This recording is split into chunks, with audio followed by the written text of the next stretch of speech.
నా పేరు చాంద్. శాంతా. ఓకే. ఇప్పుడు తెలంగాణలో ఎలక్షన్స్ ఉన్నాయి కదా, సో మీది కుత్బుల్లాపూరే కదా. మాది కుత్బుల్లాపూర్లో సిట్టింగ్ ఎమ్మెల్యే వివేక్ గౌడ్ గెలిచే అవకాశం ఉంటుందా, కొత్త ఎమ్మెల్యే వస్తాడా? వివేక్ గౌడే వివేక్ గౌడే. ఎందుకని? చేస్తుండు కదా కొన్ని పనులు, అందుకే డెవలప్మెంట్. డెవలప్. ఓకే. సో బాగుంది ఆయన. ఏం చేస్తున్న వర్క్, ఏం డెవలప్మెంట్ చేసినట్టు ఏం చెప్తారు? రోడ్లు, అండర్ డ్రైనేజ్ వర్క్స్ అన్నీ మంచిగా చేస్తుండు. ఓకే.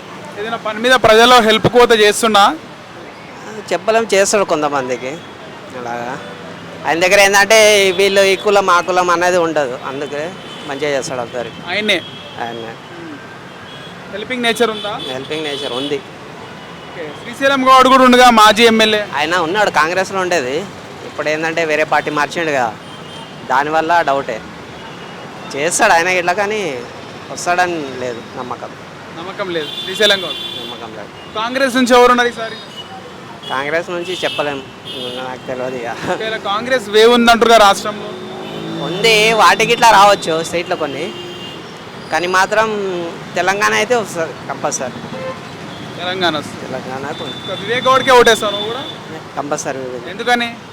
చేస్తుండు, వర్క్ చేస్తున్నాను, భేదాలు లేకుండా చేస్తున్నాను అన్నమాట, అంతే చాలు. మనకు ఎందుకు భేదాలు పెట్టుకొని ఏం చేసుకొని, ఒక భేదంతో మనం బతుకుతాం కదా, ఎవరు ఏం చేసేది లేదు అట్లా.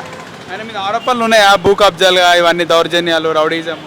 అది మాత్రం నాకు తెలియదు అబ్బా, అలాంటి ఏమో తెలియదు ఇక, అంతే. Okay, thank you. Thank you.